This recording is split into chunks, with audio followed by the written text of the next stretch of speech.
오늘 제가 드릴 말씀은 이제 구들을 이제 계속 강의를 들으실 텐데 아마 김주문 교수님한테 강의를 들으시면 구들에 대해서는 더 이렇게 다른 걸 안 하셔도 될 정도로 거의 완벽하게 들으실 거고요.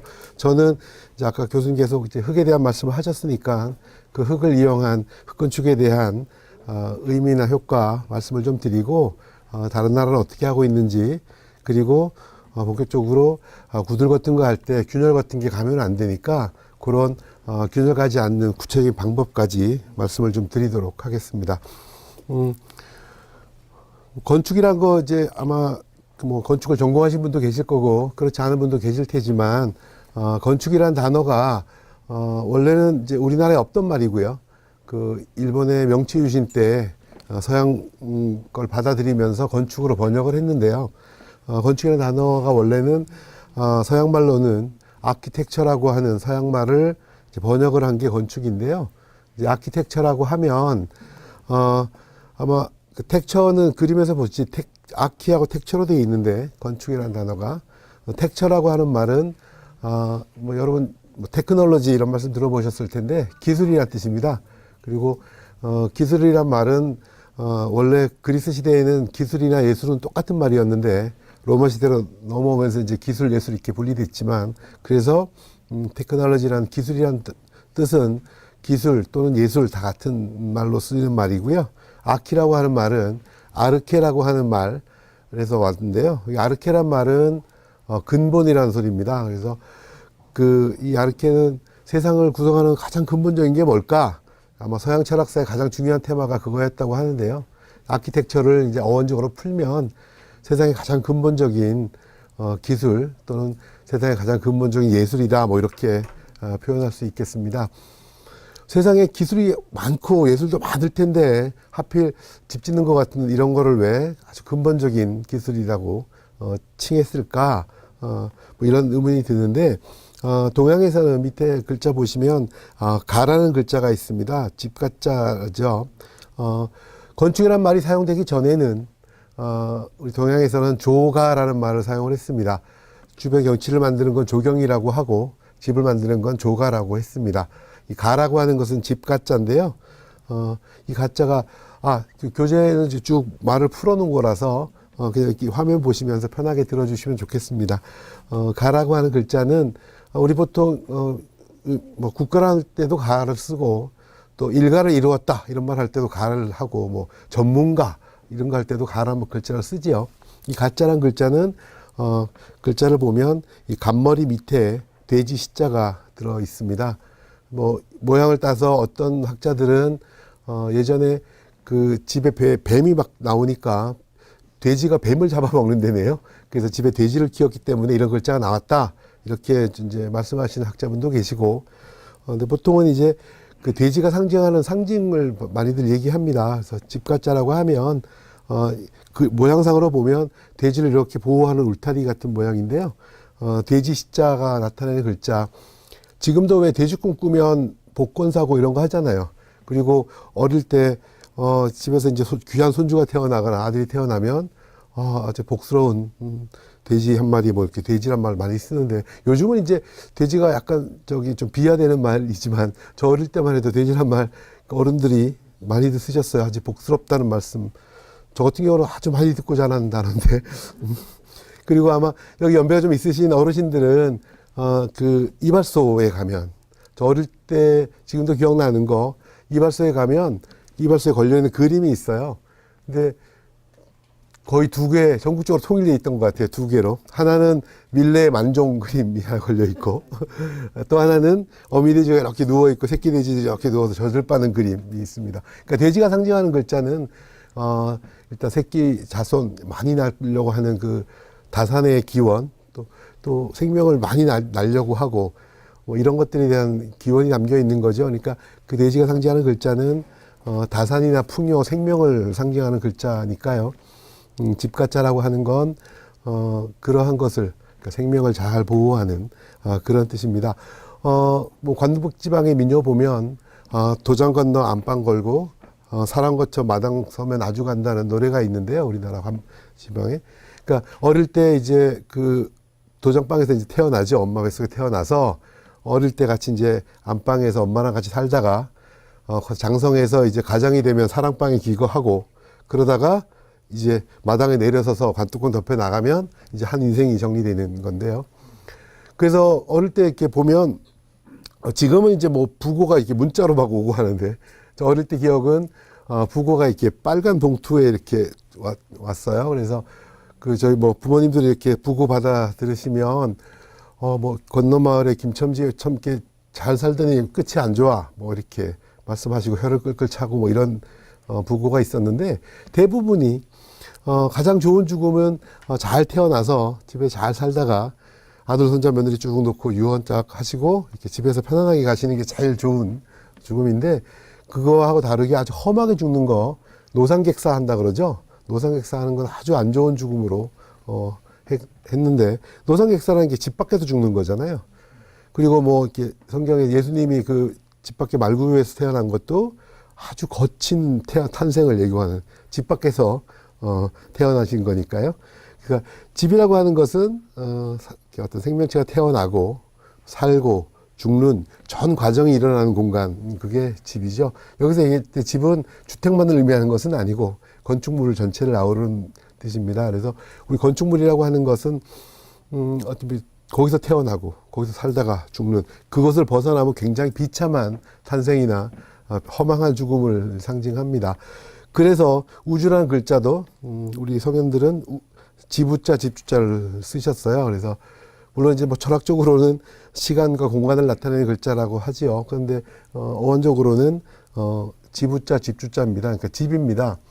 우주라고 하는 것이 삼라만상이 태어나고 살고 죽고 하는 것이 이루어지는 공간이라는 뜻에서 집하고 상통되는 의미가 있기 때문에 그래서 집이라고 표현하신 거죠.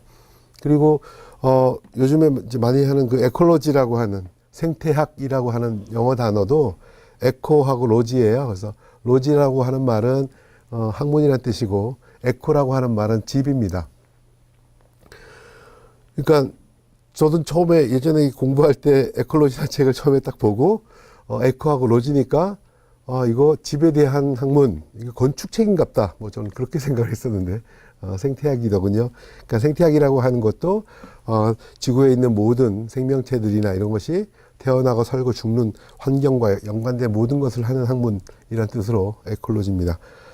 뭐 여기에 쓰지는 않았지만 에코가 집이라는 것도 뭐 에코노미라고 하는 거 있잖아요. 그 경제라는 영어 단어 에코노미도 에코노미는 에코하고 노미 붙은 건데 노미는 이제 노미아라고 해서 지배를 의미하는 것이고 에코는 집입니다. 그래서 경제를 나타내는 그런 에코노미, 집에 대한 지배입니다.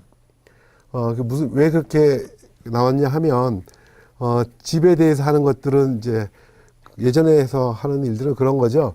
이렇게 노예들을 시켜서 이제 식물들을 심고 뭐 가축을 기르고 그리고 수확해서 저장하고 또 식솔들 나눠주고 먹여 살리고 이런 일들을 하는 거예요. 그게 이제 에코노미입니다.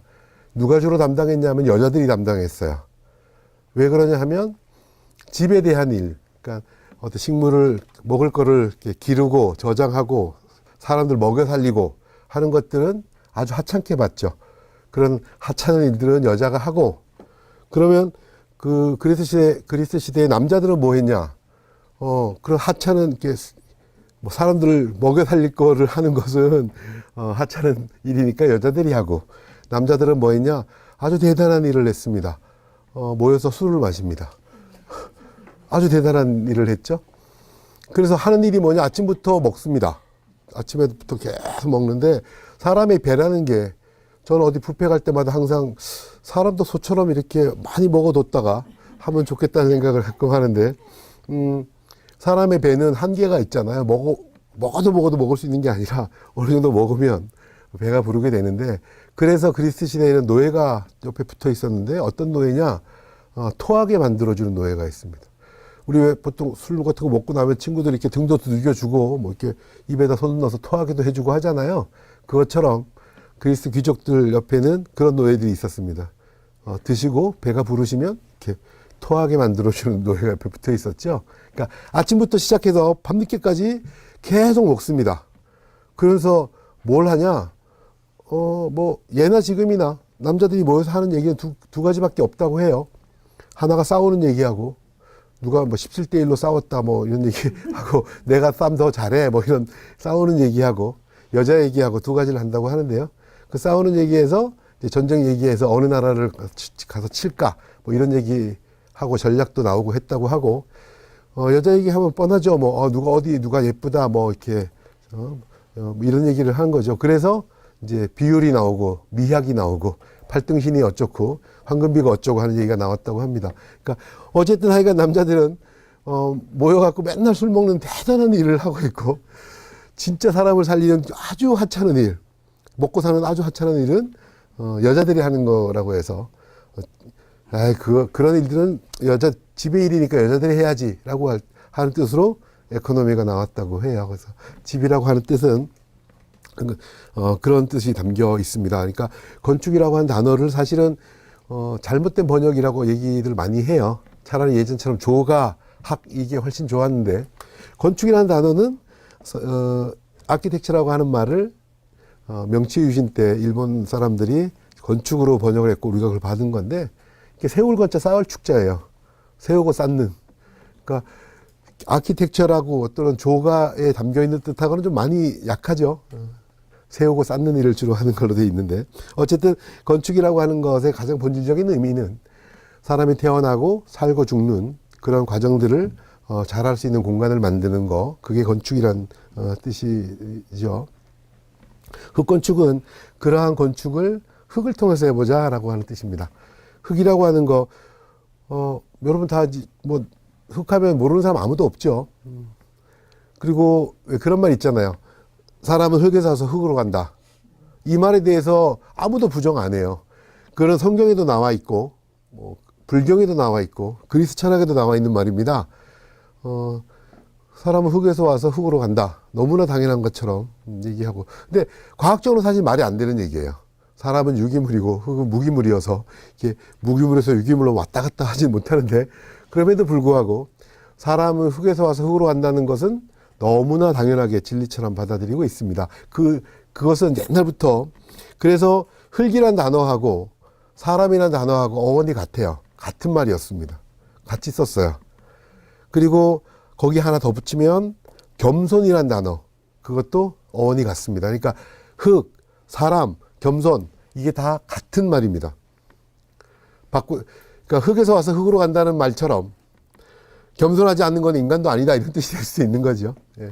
그래서 흙이 가지는 그러한 정신들, 그러니까 보통 우리 흙은 거짓말을 하지 않는다, 뭐 모든 것을 다 받아들인다, 뭐 이런 얘기 하는데요. 겸손이라고 하는 것들 뭐 반대되는 말이 이제 오만일 텐데 오만이라고 하는 건 다른 사람 말 안 듣는 거죠. 나만 옳은 거죠. 독선이라는 게 그런 거잖아요. 예. 그래서 흙, 인간, 겸손 이런 것들은 어떻게 겸손한 자세로 건축을 할 것인가라고 하는 그런 철학적인 의미를 담아서 흙이라고 하는 구체적인 재료를 가지고 건축을 하는 활동이다. 뭐 이렇게 이해해 주시면 좋겠습니다. 그러면 이런 흙은 어떠한 그 효과가 있을까 한번 잠깐 살펴보시면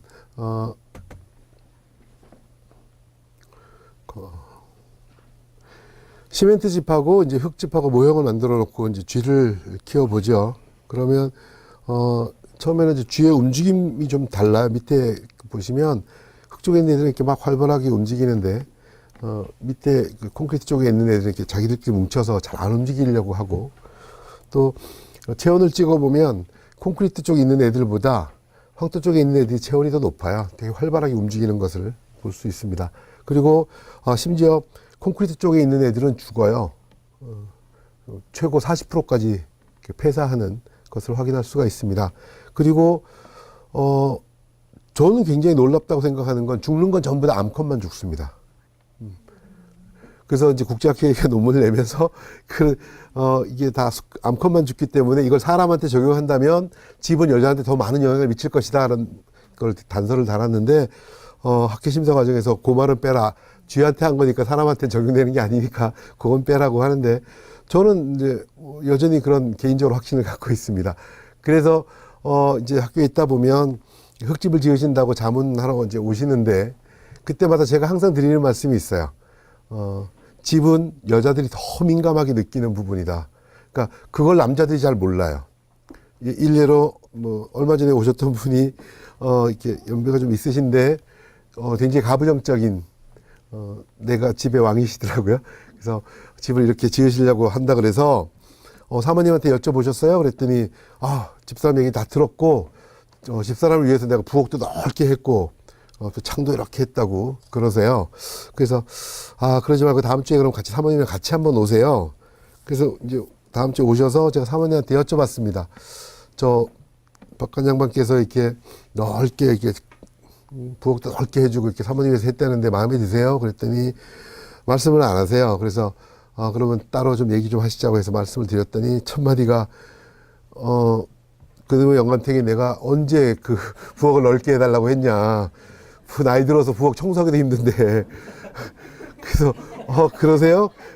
뭘 원하세요? 이렇게 자기는 부엌은 이렇게 시골에서 한옥같이 넓은 부엌을 쓰시던 이제 할머니시니까 이게 아주 좁고 요런 이제 그런 걸 하시고 싶으셨던 거예요. 그리고 나서 이렇게 컴팩트한 작은 부엌하고 또 본인이 원하시는 건 이렇게 다락방이셨어요. 왜 다락방을 하세요? 그러니까 부엌에서 연결된 다락방에 올라가서 자기만의 공간이 있었으면 좋겠다고. 그래서 우리 영감이 무릎이 안 좋기 때문에 다락을 못 올라올 거라고.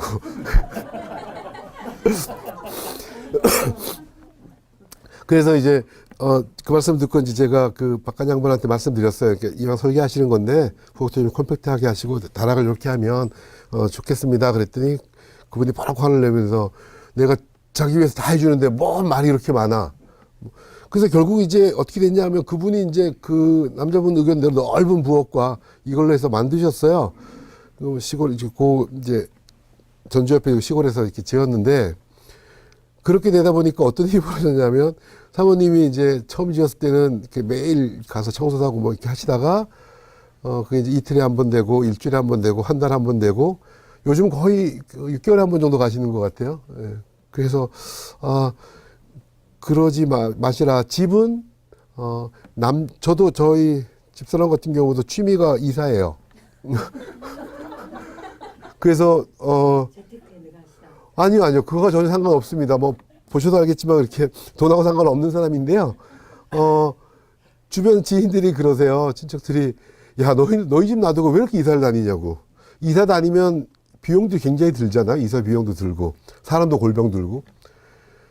그래서 저기 뭐 동서가 하시는 말씀이 너희들은 그 다녔던 이사 비용만 다 합해도 한 차례 더 살 수 있었겠다 뭐 이런 말씀을 하시는데 제가 아무 말도 안 하는 게 처음에는 여러 가지 이유를 냈어요. 집사람이 여기 갔더니 막 이렇게 막 괜히 집이 흔들리는 것 같고 어지럽다고 그래서 야 무슨 말도 안 되는 소리를 하고 있어 좀 뭐 그랬는데 아니야 너무 어지러워서 자기가 안 되겠다.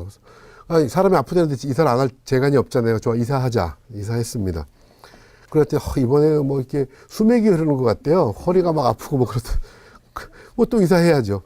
그리고 한번 갔더니 왠지 집에 들어가면 수산한 느낌이 나서 못 있겠대요. 그래서 이사하고 처음에는 이 사람이 계속 이렇게 이사를 다니는 게 좀 사실 좀 싫었어요. 저도 이제 뭐 이렇게 해서 결혼하고 나서 일찍 결혼을 했어요. 저는 이렇게 결혼하고 나서 이렇게 집 장만하고 나서 이제 이사 안 해도 되는 거야. 너무 좋다. 뭐 이랬었는데 끊임없이 이사를 지금도 하고 있는데요.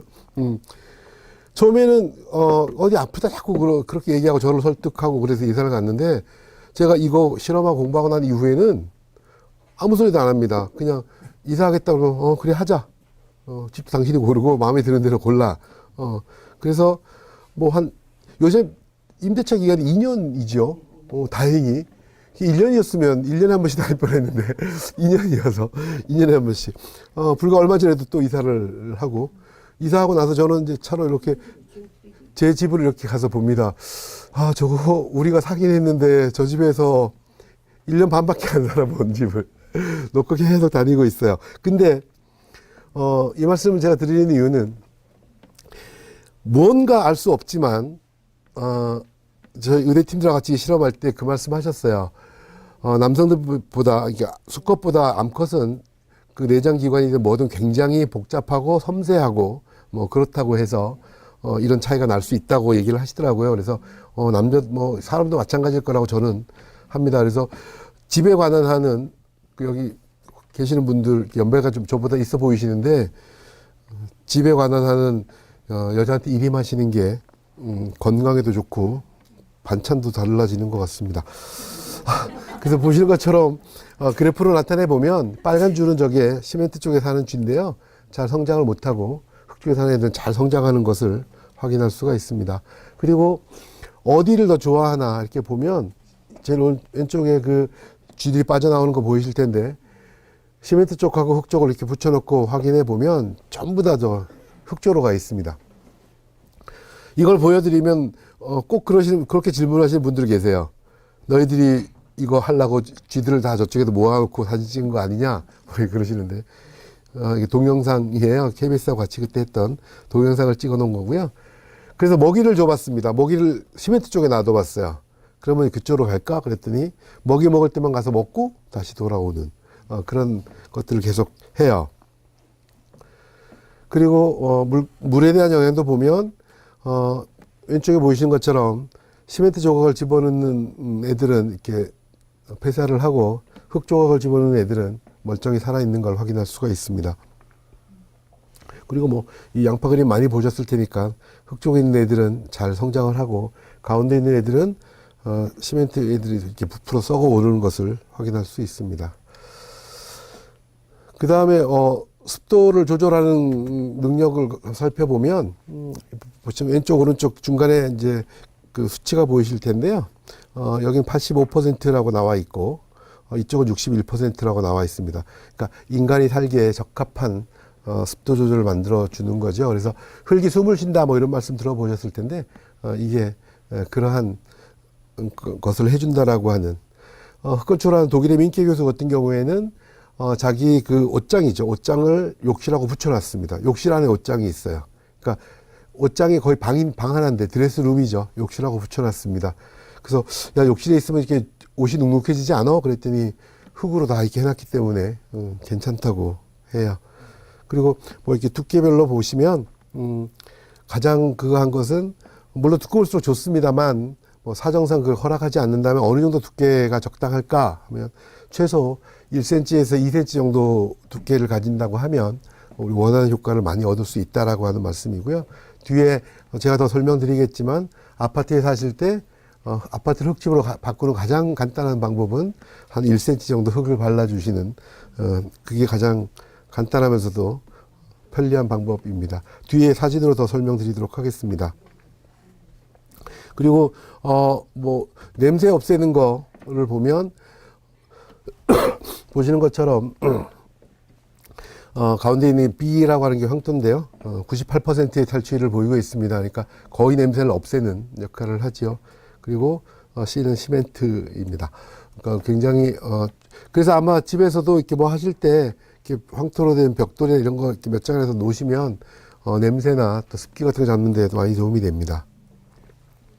그리고 뭐 원적외선 얘기는 뭐 앞서 강의에서 많이 말씀하셨으니까 특별히 말씀 안 드릴 텐데 그 수치도 굉장히 차이가 많이 납니다. 많이 들어보셨을 테니까 따로 설명드리진 않겠고요. 그리고 우리 몸에도 이제 그렇게 좋은 것도 있지만 또 지구적인 측면에서 살펴보면 내재 에너지라는 게 있는데요. 무엇 하나의 재료를 만들 때 들어가는 여러 가지 자원들을 칼로리로 환산한 거예요. 이 수치가 낮으면 낮을수록 더 친환경적인 거죠. 그래서 보시는 것처럼 다른 수치에 비해서 흙은 굉장히 낮은 수치를 갖고 있습니다. 그러니까 쓰면서도 자연한테 미안하지 않아도 되는 재료라고 말씀드릴 수가 있고요. 그리고 에너지 부분에서도 보면 방바닥 온도를 22도가 될 때까지 이렇게 에너지를 떼보면 흙 쪽에 있는 애들하고 시멘트 쪽 애들하고 보면 흙 쪽 애들이 시멘트 쪽보다 적게 에너지를 넣어도 그만큼 온도가 올라온다 그런 얘기죠. 아까 김준봉 교수님께 강의 말씀하셨지만 아마 그 뒤에 밑에도 보시면 위에는 방바닥 온도를 똑같이 했을 때고요. 밑에는 에너지를 똑같이 주면 어떻게 될까? 그러면 흙바닥 애들은 35도까지 올라가고요. 시멘트 애들은 31도. 그러니까 4도 정도 방바닥 온도 차이가 나요. 그러니까 4도라고 하면 감이 잘 안 오실 텐데 저도 이 감을 어디서 느꼈냐면 사우나 가서요. 그 온탕하고 열탕이 있잖아요. 온탕, 열탕. 아, 여자 사원은 모르겠습니다. 제가 안 가봐서. 근데 하여간 남자 사원에는 온탕하고 열탕이 있는데 저는 아직도 열탕을 못 들어가요. 뜨거워서. 근데 온탕하고 열탕이 보통 3도에서 4도 차이 납니다. 저희 어머니가 살아계실 때 항상 하셨던 말씀이 평생을 한옥을 사시다가 연세가 드셔서 이제 저희가 아파트로 모셨는데 아버지는 좀 불편해 하셨어요. 한옥 사시다가 아파트가 이렇게 답답하다고 그러셨는데 어머니는 너무 좋아하셨어요. 가만히 있어도 집이 돌아간다. 가만히 있어도 스위치만 누르면 불이 들어오고 막 이게. 근데 한옥은 뭐 뭔가 이렇게 불도 떼야 되고 뭐 계속 움직여야 되는데 아파트는 이게 너무 신기하다고 어머니가 너무 좋아하셨어요. 가만히 있어도 비가 와도 걱정 없고 바람 불어도 괜찮고 추우면 스위치만 누르면 뭐가 막 이게 돌아가고 예, 너무 좋다고 그러셨는데 단 하나 나쁘게 마음에 안 들어 하셨던 게 바닥이 미지근히 해가지고 이게 등지지는 맛이 없다고. 예, 저 어머니, 제가 고향이 강원도라. 그래서 그 이유가 뭐냐, 아까 뭐 교수님도 계속 이제 온돌 말씀하셨지만, 온돌이, 그 바닥을 직접 불을 때는 그런 구들이냐, 아니면 그 온수로 돌리느냐, 요 차이도 있고요. 같은 거라고 하면 재료 차이도 있습니다. 시멘트하고 흙하고의 차이도 분명히 있어서. 그래서, 이렇게 해서 뭐, 하다못해 방바닥만이라도 흙으로 바꾸면 국가적으로 에너지도 많이 절감될 수 있는 부분이고요. 그리고 뭐 저는 개인적으로 가장 중요하다고 생각하는 점이 이제 이 지점인데요. 그 뭐 복잡한 수치 보지 마시고 제일 밑에 오른쪽 아래에 962kg라고 하는 수치가 있습니다. 그것은 어떤 학자마다 좀 다른데 어떤 학자는 뭐 860으로 하는 학자도 있고 어떤 학자들은 뭐 1020으로 하는 학자도 있습니다. 이 말은 뭐냐 하면 시멘트 1톤을 생산할 때 배출되는 CO2 가스 양이에요. 이산화탄소 가스.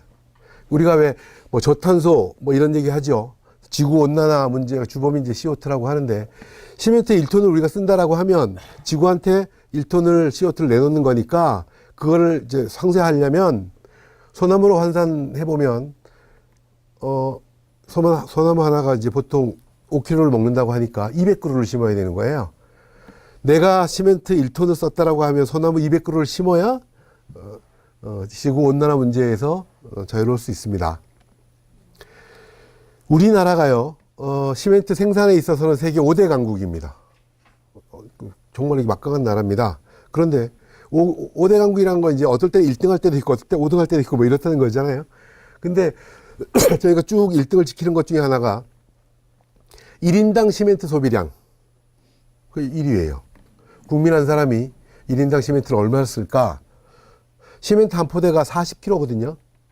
시멘트 한 포대가 40kg인데 우리나라 국민 한 사람이 1년에 몇 포대나 썼을 것 같으세요? 한 포가 40kg니까 몇 포쯤 썼을까요? 1년에. 놀랍게도 25포입니다. 1톤입니다. 그러니까 4인 가족이면 4톤 쓴 거예요. 우리 어머님 올해 시멘트 얼마나 쓰셨어요? 시멘트 집에서 하나 쓰니까. 예. 몰라요. 예. 근데 뭐 직접 사서 쓰신 적은 없으신가요? 다수 시멘트 뭐 4만 8만. 예. 그러니까 우리나라 국민 한 사람은 1년에 시멘트 1톤씩 쓰고 있습니다. 그러니까 바꿔 얘기하면 우리나라 국민 한 사람이 1년에 CO2를 1톤씩 배출하고 있다는 소리예요. 지구온난화 뭐 이산화탄소 문제 얘기할 때 보통 두 개로 나눠서 생각을 하는데 하나는 이제 에너지 분야가 있고 하나 산업 분야가 있는데요. 에너지 분야야 뭐 이제 엔진 뭐 이런 거기 때문에 어쩔 수 없는 분야도 있지만 산업 분야를 보면 우리나라 산업 분야의 이산화탄소 배출의 3분의 2가 건설 산업에서 나옵니다. 그 대부분은 건설 산업의 그 내부를 열어보면 대부분 다 그러니까 시멘트 시멘트 독이 있어서 몸에 안 좋으니까 쓰지 말자 뭐 이런 주장도 있긴 해요. 그런 것도 있지만 더 중요한 건 시멘트를 계속 쓰면서 친환경 한다, 뭐 저탄소 얘기하고 지구 온난화, 생태 얘기하는 것은 사실은 어불성설입니다. 그래서 시멘트를 어떻게 하면 줄일 수 있을까? 그것이 굉장히 중요한 관건이라는 걸 말씀을 좀 드리고요. 그래서 유럽에서는 2050년까지 시멘트 소비량의 80%까지 줄이겠다. 80%로 줄이는 게 아니고요. 80%를 줄이겠다고 하고 있는 거예요. 그 말은 시멘트를 꼭 써야 되는 곳에 써야 되겠지만 그렇지 않은 곳에는 가능하면 안 쓰겠다는 소리입니다. 그러니까 댐이나 항만이나 뭐 이렇게 하는 곳 그렇지만 웬만하면 안 써도 되는 곳에는 안 쓰겠다는 뜻이죠. 그러니까 저는 원래 전공이 콘크리트를 전공했던 사람입니다. 그랬다가 이제 이렇게 왔는데요. 시멘트가 뭐 몸에 안 좋다, 뭐 시멘트가 정말 이렇게 철천지 원수처럼 얘기하는 것도 저는 뭐 바람직한 태도는 아니라고 보지만 뭐든지 마찬가지인 것 같아요. 시멘트를 안 쓸 수 있으면 안 쓰는 것, 그게 생태고 지구 환경에도 도움이 되는 것이다. 또 반대로 마찬가지예요. 저는 흙건축을 전공하고 있지만 집을 줄 때 모든 데를 다 흙을 써야 된다고 주장하지는 않습니다. 다른 재료를 써서 더 효율적이라고 하면, 예를 들어서 이곳에 기둥을 하나 만드는데 흙으로 만들면 이만큼 흙을 써야 되는데 다른 걸 하면 요만한 해도 된다라고 하면 그렇게 하는 게 더 지구한테 좋은 거죠.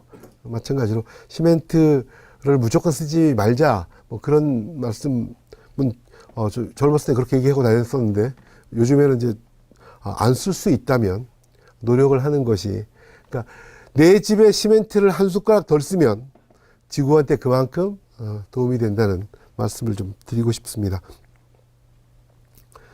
그리고 뭐 이런 이유 때문에 전 세계적으로 흙건축에 대해서 많이들 이제 하고 있고요. 흙건축은 주로 이제 유네스코에서 많이 관장을 하고 있습니다. 세계 문화유산 중에 한 3분의 1 정도가 흙으로 된 유산들이에요. 그거를 이제 발굴하고 보존하고 복원하는 그런 일들을 하다가 이런 걸 통해서 주거 문화도 바꿔야 한다라고 하는 것이 됐고, 전 세계적으로 그런 활동들을 하고 있습니다. 그러면 이러한 흙건축 뒤에 이제 하나씩 사진을 제가 보여드릴 텐데, 흙건축을 할 때 그러면 어떤 재료를 써야 되고 어떤 공법을 쓰는 게 좋을까 말씀을 이제 좀 드려볼 텐데요. 기본적으로 흙건축이라고 하면 뭐 흙건축이 정의라고 하면 이제 복잡하지만 사실은 딱 한 가지요. 아까 말씀드렸지만 흙건축이 뭐야? 흙으로 건축하는 거죠. 뭐 흙으로 건축하는 거. 그게 흙건축이지 않습니까? 그렇다면 흙이 뭐냐? 그것만 알면 되는 건데요. 그 흙은 가장 중요한 키워드입니다. 이거 뭐 제가 정의한 게 아니고 연구에서 정의한 정의인데, 자연 상태의 흙을 써야 된다라고 하는 말. 자연 상태의 흙이라고 한 게 뭐냐? 여러분 그 흙을 쓸 때요. 뭐 머릿속에서 상기해 보지 마세요. 흙을 쓰는데 그냥 흙을 쓰면, 내가 구두를 놓는데 흙을 그냥 쓰면 좋을 것 같은데 흙에다가 이렇게 막 본드를 섞어서 쓰면 내 집은 그렇게 하고 싶지 않아. 뭐 이런 생각이 드실 거고요.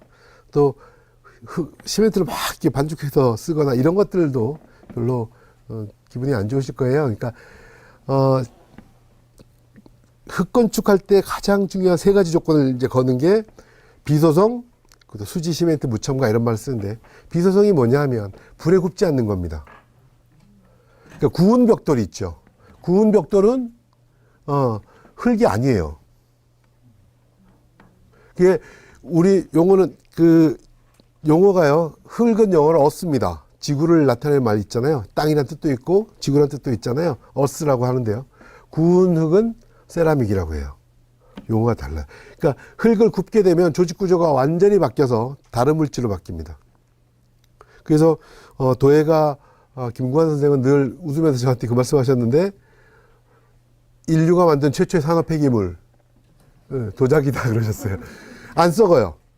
그래서 지금도 신안 앞바다에 막 이렇게 뭐 건져 올리고 하잖아요, 그죠? 예. 그러니까 정말 대단한 기술이었던 거예요. 이렇게 불에도 굽는 것은.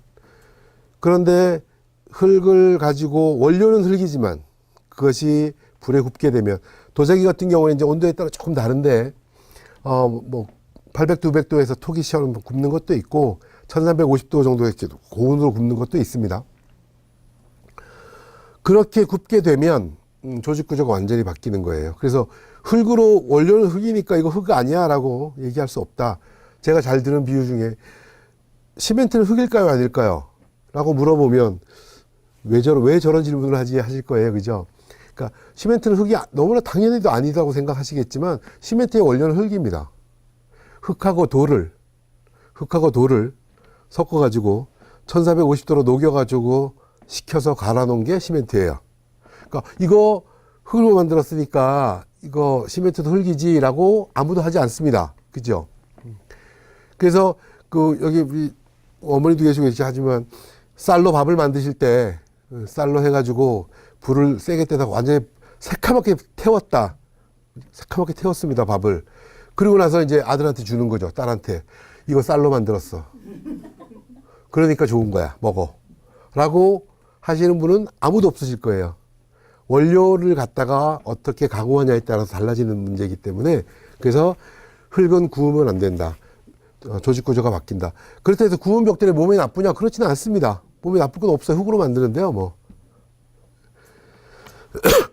저는 학생들한테 그런 얘기 많이 합니다. 재료에 대한 예의가 필요하다.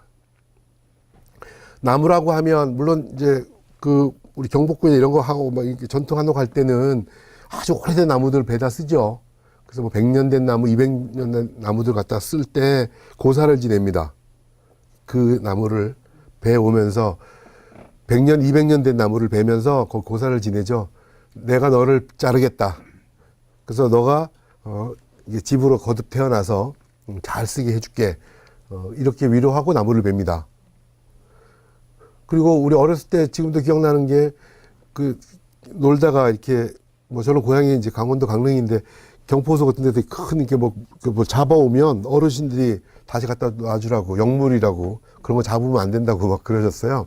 그러니까 뭔가 이 지구상에서 오래 있었던 거에 대해서 함부로 하지 않는 것들이 있었잖아요.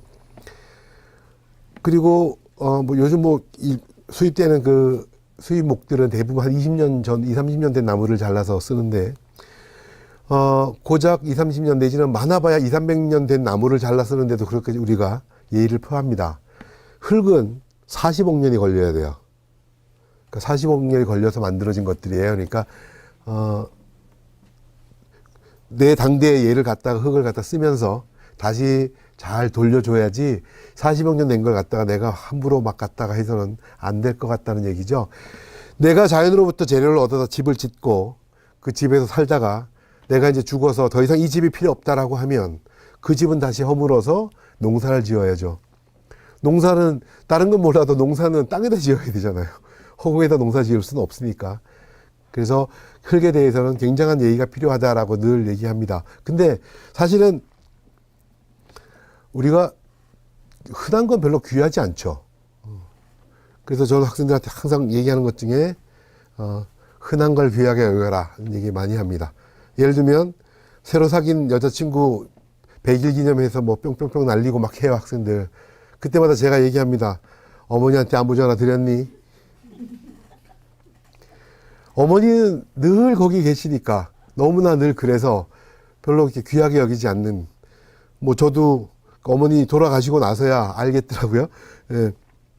그리고 뭐 우리 공기도 그렇지. 공기, 햇빛, 바람 이런 것들 너무 흔해서 우리가 귀한 줄 모르는데, 전에 무슨 책을 보다 보니까 어느 분이 그러셨다고 그래요.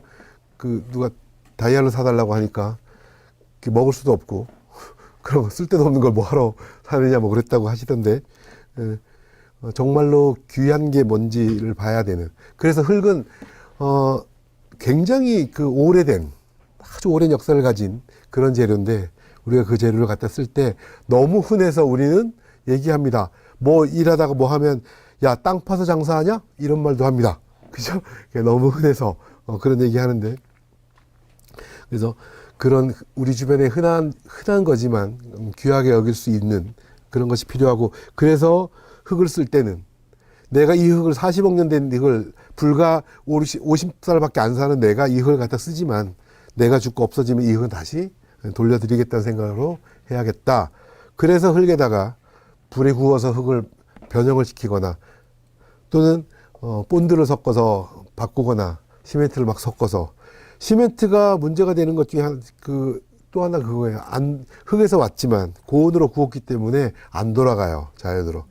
이거는 제 죽을 때까지도 시멘트 가루고, 천년, 만년이 지나가도 계속 시멘트입니다. 그게 문제인 거예요. 그래서 물론, 그러한 것들을 해결하기 위해서 시멘트 학계에서는 그러한 시멘트들을 다시 재생해서 쓰는 것들을 계속 연구를 하고 있고, 일부 성과도 있습니다만, 아직은 그게 비싸서, 재생하는 게 더 비싸가지고, 아직은 못하고 있지만, 뭔가 계속 그렇게 노력을 하고 있습니다. 그래서, 다시 배추 심기라고 하는 이 말을 이렇게 두고 가야겠다는 생각을 하고요. 그러면 제일 궁금해 하실 균열을 잡는 방법을 한번 설명드리도록 하겠습니다. 자, 일단 흙에 대해서 이해를 좀 하셔야겠는데요. 우리가 금, 철 이런 것들은 단일 물질이에요. 근데 흙은 단일 물질이 아닙니다. 금 같은 것도 왜 14K, 18K 뭐 이런 얘기 하죠. 그러니까 단일 물질인데 잡스러운 게 얼마큼 들어갔냐 이거에 따라서 순도가 표현되고 하는데 흙은 잡스러워요. 처음부터 단일 물질이 아닙니다. 자갈, 모래, 실트, 점토라고 하는 4가지 물질이 섞여 있는 것을 우리는 흙이라고 합니다.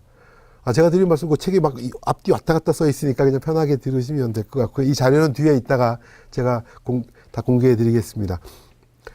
자갈, 모래, 실트, 점토 4가지가 섞여 있는 것이 흙이고요. 자갈 아시죠? 설명 안 드리겠습니다. 모래 아시죠? 제가 이거 강의할 때마다 이 대목에서 꼭 질문을 하나 드리는데 우리 제일 앞에 계신 안경 쓰신 우리 여자분, 예, 자갈 아시죠? 모래 아시죠? 자갈도 알고 모래도 아시죠? 예. 제가 그럼 질문 하나 하겠습니다. 자갈도 아시고 모래도 아시니까 자갈하고 모래의 차이점은 뭐예요? 크기, 무게, 촉감, 비중. 제가 그런 얘기 하는데 교수들 연수를 가거나 학생들이 다 똑같은 게요. 이렇게 자꾸 쳐다보고서 자꾸 말이 나옵니다. 예, 크기에서 무게, 비중까지 나왔습니다. 근데 자갈도 아시고 모래도 아시는데 너도 알고 나도 아는데 너하고 나하고 차이를 모르겠다는 것 같은 건데요. 예, 뭐 답 잘해 주셨는데 사실은 자갈하고 모래는 딱 하나입니다. 크기입니다. 제가 정한 게 아니고 국제적으로 그렇게 분류되어 있습니다. 큰 놈은 자갈이고요. 작은 놈은 모래라고 그랬어요. 화학 성분이나 뭐나 다 똑같습니다. 예. 큰 애들은 자갈이라고 하고 작은 애는 모래라고 합니다. 한자로는요. 자갈은 조사라고 합니다. 거칠 조자, 모래사자 써서 조사. 모래는 세사. 가늘다고 해서 세사라고 해요. 실트는 뭐냐? 실트는 아마 자갈도 많이 들어보셨고 모래도 많이 들어보셨겠지만 실트는 낯설죠. 낯설 수밖에 없습니다. 왜냐하면 콘크리트 공학에서는 자갈하고 모래밖에 안 쓰거든요. 그래서 자갈 파는 데 있고 모래 파는 데 있어도 실트 파는 데는 없습니다. 실트는 한자로 우리말은 없고 그냥 실트인데 한자로는 미사라고 합니다. 현미경 할 때 미자 있죠. 아주 가는 미자 미사라고 해요. 그러니까 자갈, 모래, 실트는 삼형제죠. 제일 큰 형이 자갈이고 중간이 모래고 아주 작은 게 실트입니다. 어느 정도 크기냐 머릿속에 그냥 그려보시면 됩니다. 자갈은 우리 각설탕 있죠. 그 정도 크기입니다. 뭐 자갈은 또 아실 테고요. 모래는 그거를 좀 조각을 내놓은 거죠. 4조각에서 한 10조각 정도 내놓은 크기가 모래 크기입니다. 그리고 실트는 그 각설탕을 가루를 내놓은 거예요. 자갈, 모래, 실트 이렇게 보면 만약 설탕으로 비유하면요. 각설탕 하나하고 각설탕을 4조각 낸 거하고 각설탕 가루 내는 거하고 어디가 물에 잘 녹을까요? 그죠? 뭐 뻔한 질문이죠. 왜 잘 녹을까요? 갈아놨기 때문에 물하고 접촉하는 면적이 넓어서 그렇잖아요. 그죠? 그런 걸 이제 학문적으로는 비표 면적이 넓다 이렇게 표현하는데요. 여러분이 흙을 만져보시면, 흙을 이렇게 만져보시면 손금 안에 들어가는 애들 있죠? 걔들이 실트예요. 자갈이 모래가 되는 이유는 뭘까요? 깨져서요. 모래가 실트가 되는 것도 깨져서. 그래서 우리가 국민학교 다닐 때 배웠던 동요가 있죠. 자갈, 모래, 바위돌 깨뜨려 자갈돌, 자갈돌 깨뜨려 모래알. 아주 과학적인 노래입니다. 농담이에요, 진짜입니다. 자갈에서 모래가 되고, 모래에서 실트가 되고, 실트에서 점토가 되는데, 문제는 실트에서 점토가 되는 메커니즘 아직 안 밝혀졌어요. 분명히 이렇게 가는데, 그러면 점토부는 뭐니? 설명이 복잡한데, 이 설명 드리면 되게 쉬우실 거예요. 흙이 있는데, 점토는 없고, 자갈, 모래, 실트만 있는 땅을 우리는 사막이라고 합니다. 그럼 점토가 뭐 하는 애인지 아시겠죠? 더 설명 안 드려도 아시겠죠? 그죠? 그런데 재밌는 게 뭐요? 우리가 예를 들어 모래사장 가서 물 좀 적셔갖고 이렇게 모양을 만들면 모래성도 만들고 할 수 있잖아요. 그런데 물이 적셔 있을 땐 그런데 물이 마르면 모래성이 어떻게 되나요? 예, 허물어지잖아요. 근데 마른 흙에다 물을 넣어서 뭘 만들어 놓으면 말라도 그 모양 그대로 있죠. 뭐 때문이겠어요? 예, 점토 때문에 그렇습니다. 와, 우리 어머니 제일 우등생이신데요? 예. 그러면 흙 속에 점토분이 많으면 많을수록 흙은 되게 찰지고, 그렇게 되는 거죠. 자갈, 모래, 실트 하나로 묶어버리면 얘들 모래질입니다. 그리고 점토분이요. 그래서 우리가 흙을 얘기할 때 크게 점토질 토양이다, 뭐 사질 토양이다 이런 말씀 들어보셨죠. 자갈, 모래, 실트 이런 모래질이 많으면 사질 토양이라고 하고요. 점토들이 많으면 점토질 토양이라고 합니다. 머릿속에 그려지시죠? 사질 토양이라면 버석버석할 것 같잖아요. 그리고 점토질 토양은 찰질 것 같죠. 맞습니다. 그래서 찰질수록 강도가 잘 나오는 거죠. 그래서 흙 속에 점토질 성분이 많으면 흙집 짓고 뭐 하고 할 때 되게 좋아요. 근데 이게 너 많이 있으라고 해서 많이 있는 게 아니기 때문에 우리나라는 그렇게 전체 토양 중에서 전라도 시뻘건 황토 땅이라고 하잖아요. 그런 땅들도 점토는 10%가 넘는 데가 없습니다. 뭐 한 5% 내외? 많은 데가 한 7, 8%? 제 고향 같은 강원도 같은 땅은 한 2, 3% 들어있을 거예요, 아마. 그런데 이 네 가지 중에서 많을수록 좋은 게 뭐라고요? 점토입니다. 점토 성분이 많으면 좋은데 얘는 어느 흙이나 의외로 아무리 많아봤자 10%가 넘지 않아요. 그러면 여기서 제일 문제되는 놈은 누구냐? 실트입니다. 왜냐하면 자갈, 모래, 실트, 점토 중에 크기는 어느 게 제일 작아요? 실트, 당연히 점토가 제일 작죠. 근데 점토는 많아서 좋으니까 빼고 자갈, 모래, 실트 중에서는 실트가 제일 작죠. 실트, 아까 각설탕 말씀드렸지만 이 셋 중에서 물을 집어넣으면 누가 물하고 제일 많이 접촉하고 있을까요? 실트요. 그런데 점토는 물하고 반응해서 이렇게 모양을 만들어내지만 모래는 물하고 상관없죠. 반응 안 하잖아요. 그러니까 자갈, 모래, 실트는 들어온 물을 처음에 접촉하고 있다가 시간 지나면 증발해서 날려버린단 말이죠. 자갈, 모래, 실트 중에 자갈 1kg, 모래 1kg, 실트 1kg가 있다라고 가정하면 어떤 애들이 물을 많이 먹을까요? 실트 애들이 많이 먹습니다. 그런데 반응을 해요, 안 해요? 안 합니다. 그러면 있던 물은 어디로 갈까요? 증발하겠죠. 그 물이 있던 자리가 균열이에요. 그러면 저 중에서 균열을 일으키는 가장 첫 번째 원인이 뭘까요? 실트입니다. 실트가 많으면 균열이 많이 간다. 그죠? 그래서 밑에 이상적인 비율이 있습니다. 자갈, 모래 같은 게 한 70%쯤 되고 실트가 한 20%쯤 있고 점토가 10%쯤 있으면 절대 균열 안 갑니다. 아주 이상적인 비율이에요. 근데 우리나라 흙은 실트가 많아요. 실트 같은 게 많습니다. 그러니까 우리나라 흙은 금이 갑니다. 우리나라 사람은 흙에 금 가는 거 너무나 당연하게 여겨요. 이 말씀 전에 어디 강연에서 드렸더니 야 그럼 다른 나라에서는 금이 안 가니? 안 가는 나라도 많습니다. 왜? 우리나라 흙은 금이 많이 가요. 그러면 제가 어디서 그 말씀 드려요. 우리나라 흙은 효능은 굉장히 좋아요. 좋은 흙을 따질 필요가 없어요.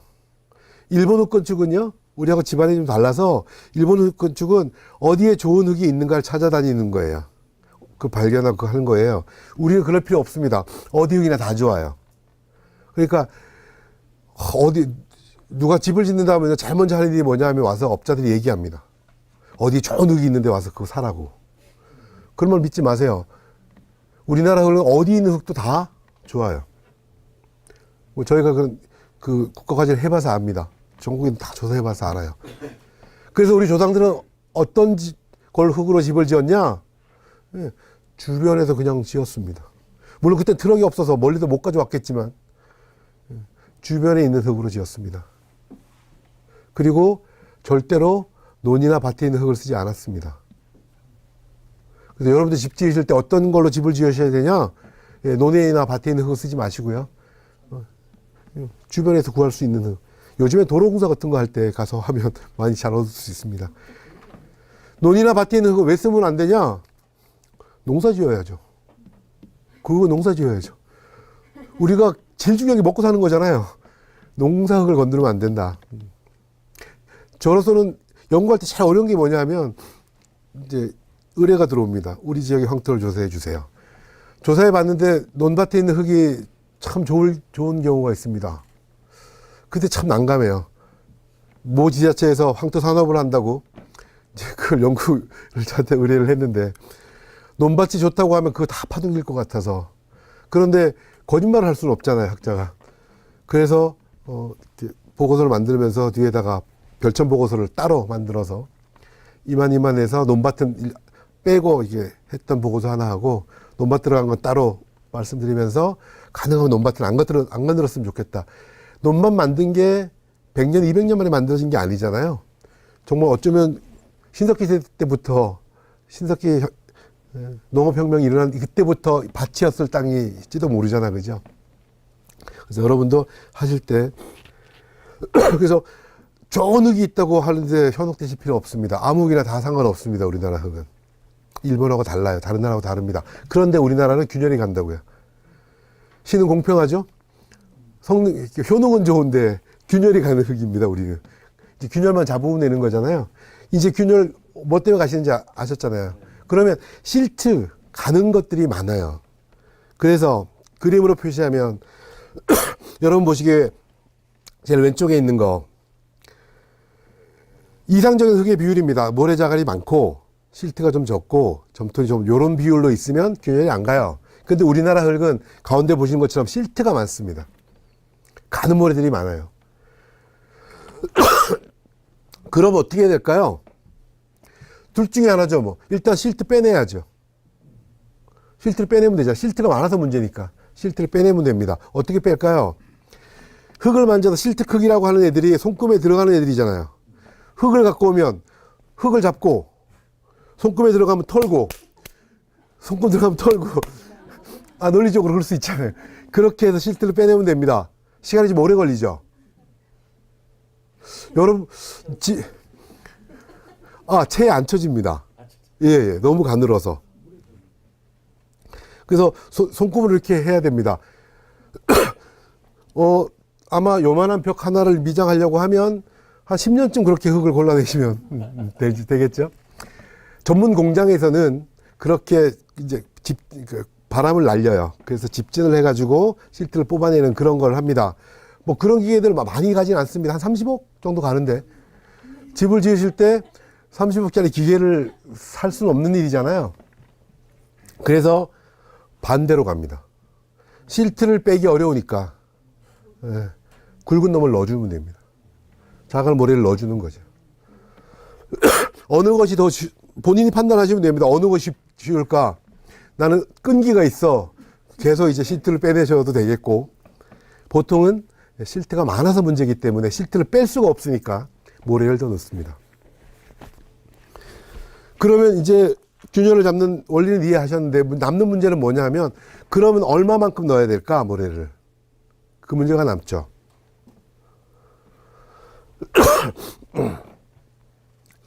자, 요런 재밌는 그림이 하나 있는데요. 왼쪽에 있는 거 노란색, 네모 안에 노란색이 들어있고요. 노란 공이 들어있습니다. 가운데, 가운데. 자, 공이 들어간 거 말고 나머지 하얀색 부분이 있죠. 그 이제 빈 공극일 텐데, 어디가 제일 많아 보이세요? 3번이 제일 많아 보이죠, 공극이. 앞서 말씀드린 공극이 많으면 뭐가 많이 차요? 물이 많이 차죠. 물 있던 자리가 다 균열이잖아요. 근데 이 세 개는 다 밑에 계산식이 있지만 계산해 보면 공극이 다 똑같습니다. 이게 여러분 국민학교 4학년 때 배우셨던 거예요. 공극률 일정의 법칙. 국민학교 때 그런 어려운 말을 배웠다고? 아, 그 말은 배운 건 아니겠지만 여러분 그건 기억나시죠? 비커에다 모래 넣고 물 넣고 뭐 이렇게 재서 얼마 뭐 이런 거 했던 기억나시죠? 그겁니다. 입자의 크기가 같으면 공극은 일정하다. 그래서 이걸 보시면 흙 하시는 분들이 제일 많이 오류를 범하시는 것 중에 하나가 곱게 치면 균열이 안 갈 거라 생각하세요. 채로 칩니다. 아무 소용없는 일이죠. 그러면 저 공극을 줄이려고 하면 어떤 일을 해야 될까요? 뭐 이거 크기를 달리하면 되죠. 자, 왼쪽에 있는 거 대박 안에 콩만 들어 있습니다. 그죠? 그렇게 머릿속에 그려보세요. 대박 안에 콩만 들어 있습니다. 아무리 꽉꽉 채워도 저거밖에 안 채워지죠. 오른쪽에 있는 거는 콩하고 쌀하고 좁쌀하고 섞어서 넣습니다. 어디가 더 빡빡하게 찼을까요? 어디가 더 빡빡하게 찼을까요? 예. 어디가 공극이 적을까요? 어디가 균열이 적을까요? 어디가 강도가 높을까요? 어디가 무거울까요? 그래서 무거운 게 좋은 겁니다. 그래서 공자님이 말씀하셨죠? 군자자중. 군자는 자고로 무거워야 한다고 해서 저는 그 말씀을 철석같이 믿고 지금도 열심히 살을 빼지 않고 있지만 아무튼 최밀충전이라고 하는데요. 가장 최고로 밀하게 빡빡하게 충전 채우면 좋다는 뜻입니다. 그러면 이제 답은 나온 거죠. 우리 흙은 실트분이 많아서 가는 것들이 많아서 균열이 잘 간다. 그런데 그러려면 실트를 빼주지 못하니까 모래를 더 넣어야 한다. 넣는데 얼마큼 넣을 거냐? 무거워질 때까지 넣는다. 학교에 있다 보면 제일 어려운 게 그렇습니다. 전화하셔요. 교수님, 저 집을 지으려고 하는데 배합비를 알려달라고. 그래서 알려드릴 수가 없는데요. 그러면 그러지 말고 좀 알려달라고 해서 지역마다 다르고 뭐 그래서 어렵습니다. 그러면 알려주기 싫으면 싫다고 하지 벨소리를 다 한다며. 이제 여러분도 전화하지 마시고 직접 하시기를. 자, 그러면 직접 여러분이 해보시는 방법을 한번 그림으로 설명드리겠습니다. 자, 일단 한 컵을 떠요. 흙을 한 컵을 뜹니다. 그래서 딱 깎아가지고 흙 한 컵. 자, 모래 한 컵. 그 통에 넣어요. 통에 넣고 흔듭니다. 이 통 안에 지금 모래하고 흙이 얼마나 들어있어요? 1대1요. 그죠? 그렇게 잘 섞이면 한 컵을 또 딱 떠요. 이 한 컵은 흙하고 모래 비율이 얼마인가요? 1대1짜리죠. 그래서 무게를 재요. 그래서 기록합니다. 그 다음에 1대2도 되고 뭐 쭉 있겠죠. 그래 비율을 쭉 재서 무거워질 때 여기는 지금 2대1, 2대2, 2대3, 2대4, 2대5, 2대6을 했고 2대4일 때 제일 무거웠습니다. 이 흙의 적정 배합비는 얼마일까요? 2대4입니다. 그런데 이거 2대4 적어서 하시면 안 돼요. 왜요? 흙이 다 다르잖아요. 공업제품이 아니니까 지역마다 다 다르잖아요.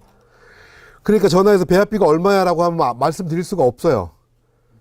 그러면 벌써 왜 안 알려주냐며 서운해하지 마시고 여러분이 직접 이제 하실 수 있습니다. 그런데 야 근데 실험하는 게 좀 허접해 보이지 않니? 무슨 이게 김치통에 뭐 이런 걸로 왜 하니? 이유가 있습니다. 대학 실험실에서 이렇게 쓰지 않습니다. 물론. 근데 저희가 뭐 필리핀이나 이렇게 네팔 이런데 집 지으러 나가요. 그쪽 사람들하고 지역 주민들과 같이 이제 집을 짓고 돌아옵니다. 처음에 나갈 때 제가 실수했던 게 있습니다. 장비들 다 들고 갔습니다. 전기가 없어요. 그때 고생했던 기억이 생생합니다. 야, 이게 전기가 없으니까 완전 바보가 되는 거예요. 아무것도 할 수 없는. 그래서 전기 없이 할 수 있는 걸 기본으로 익혀두시면 이제 뭐든지 하실 수 있습니다. 뭐 이런 저울 말고 요즘에 저울도 좋은 거 많잖아요. 통도 마찬가지고요. 원리는 이겁니다. 실제로 워크숍을 할 때 이렇게 직접 자기가 배합을 잡아서 그걸로 벽돌을 찍고 미장을 하고 해서 집을 만들어요. 뒤에 이제 그림을 한번 보여드릴 텐데 이해하셨죠? 자, 최밀 충전 네 글자는 절대로 잊지 말아주셔야 돼요. 가장 빡빡하게 채웠을 때가 제일 좋다. 흙 재료를 이해하는 가장 처음이자 마지막입니다. 대한민국에는 유네스코에서 인정한 흙건축 전문가가 23명이 있습니다, 현재. 근데 자칭 흙건축 전문가라는 사람이 128만 2,322명쯤 됩니다. 그것을 가르는 기준점은 최밀충전입니다. 최밀충전을 이해하고 있는지 아닌지를 굉장히 중요한 문제입니다. 말은 알거든요. 복잡해 보여. 이거 복잡하시면 그냥 흙하고 모래 섞어서 쪼박게 하나씩 발라 넣으시고 다음날 아침에 그만 가는 걸로 쓰시면 됩니다. 원리는 똑같은 겁니다. 기본 원리만 이해하시면 됩니다. 우리나라 흙은 실트가 많아서 가는 것들이 많아서 균열이 많이 발생하기 때문에 그걸 빼내지 못하니까 모래를 더 넣을 수밖에 없고 그 모래를 넣는 적정 비율은 최밀 충전 원리로 찾을 수밖에 없다라고 해요. 그래서 아마 제가 가끔씩 합니다. 강연을 하던 학교 학생들도 마찬가지고 외부 강연도 마찬가지고요. 저 문이 문제예요. 저 문은 마법의 문입니다. 여기 앉으실 때 다 아시는데 저 문을 딱 나가면 다 잊어버립니다.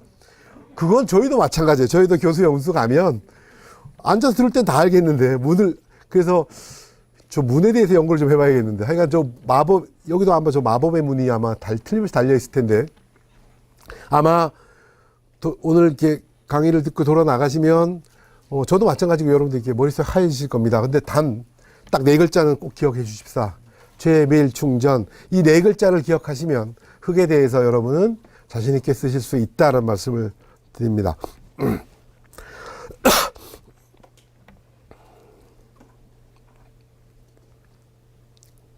그리고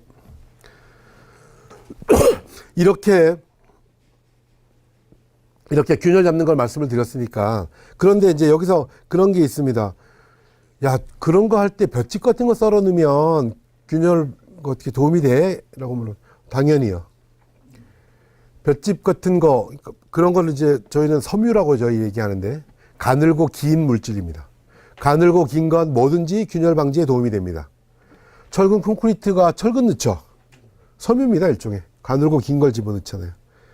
예전에 만리장성도 대나무나 나뭇가지를 집어넣어서 쌌어요. 흙으로. 북경 쪽은 돌로 쌌지만 나머지는 다 흙으로 쌌거든요. 가늘고 긴 물질은 뭐든지 균열 방지에 도움이 됩니다. 그래서 혹시 애인이 있으시면 애인이 집을 짓는다고 하면 머리도 기시니까 잘라서 내 머리를 같이 집에 넣어서 이 집을 지어라 라고. 아니 자기의 뭐죠? 옛날에 흑당 같은 머리를 잘라서 이렇게 가늘고 긴 물질은 뭐든지 도움이 되는데 문제는 최밀 충전을 안 맞추고 자 퀴즈 하나 낼까요? 최밀 충전으로 맞춘 흙이 하나 있는데 볏짚을 안 넣은 게 있고 최밀 충전 안 맞추고 볏짚을 많이 넣은 게 있어요. 어느 게 균열이 갈까요? 예. 최밀 충전 안 가면 무조건 균열 갑니다. 그래서 우리 전통 건축 보면 볏짚 많이 들었지만 균열이 쩍쩍 가죠. 왜요? 최밀 충전 안 맞춰서 그래요. 최밀 충전 얼마나 대단한 건지 아시겠죠? 예. 그래서 제가 하도 이런 얘기를 하고 다녔더니 최밀 충전 교 같은 종교 같다고 그러시는데 그래서 배합을 잡으시는데 그래서 제가 늘 드리는 말씀이 있습니다. 목조주택은 뭐로 만들어요? 그러면 나무로 만든다고 말씀하시는데 정확히 얘기하면 나무가 아니고 목재로 만듭니다. 나무로 만들지 않죠. 저희가 필리핀 가서 일할 때 제일 어려운 게 그 나라 나무는 많은데 목재가 없어요. 목재를 가공하고 이런 데 하니까. 예, 그런 게 없으니까 너무 비싸요, 나무가. 목재가. 나무하고 목재 차이 아시겠죠? 나무로 집을 짓지 못합니다. 그거를 집을 질 수 있게끔 정리하고 다듬어 놓은 걸 목재라고 하고 우리 그 목재로 짓는 거죠, 사실은.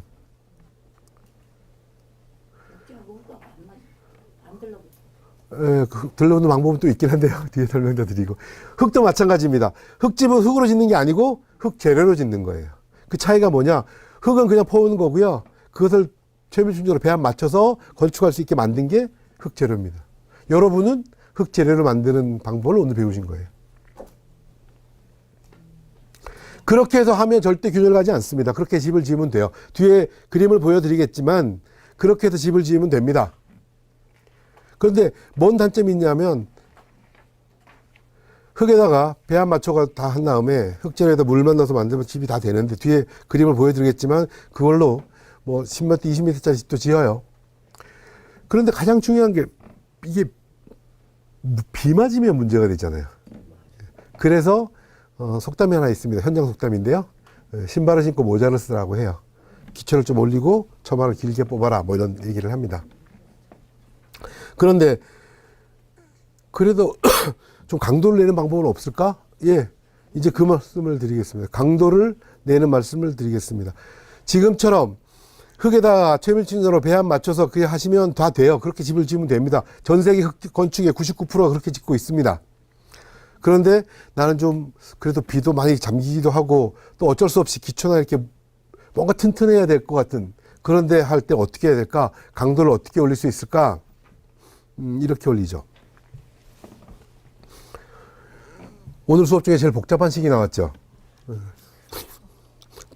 제가 만든 식인데 저도 잘 못 외워요. 그런데 야, 니도 못 외운 걸 왜 보여주냐? 그래서 어디 대학 교수가 강의하는데 좀 이런 게 있어야 좀 있어 보이지 않습니까? 요는 흙하고 반응하는 물질은 석회밖에 없습니다. 이 말은 굉장히 중요한 말인데요. 독일이 아직 못 쫓아오고 있어요. 왜? 딴 거 하고 막 해보고 있어요. 독일의 그 민케 교수라는 친구가 그때 나한테 책을 안 줘가지고 이제 지금 제가 삐져서 안 가르쳐 준 건데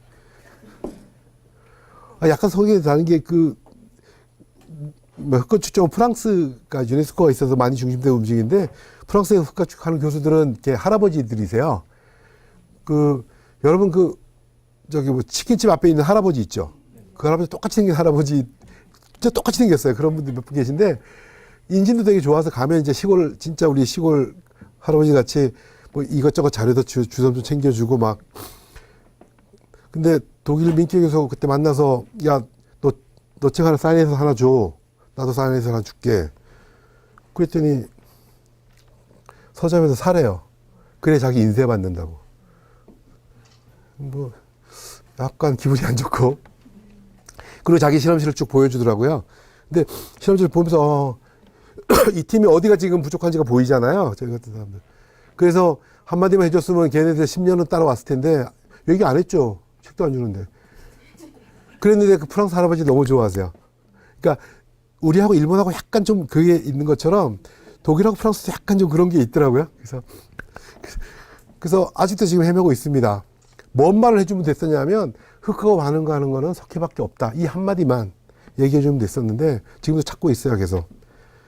그래서 우리나라는 전 세계 흙건축 쪽에서 고강도하고 균열 방지 쪽에 제일 막강한 기술을 갖고 있고 그게 인정받아서 저희 같이 활동을 하고 있는데요. 이 흙에다 강도 내는 건 딱 이거밖에 없어요. 석회밖에 없다니까요.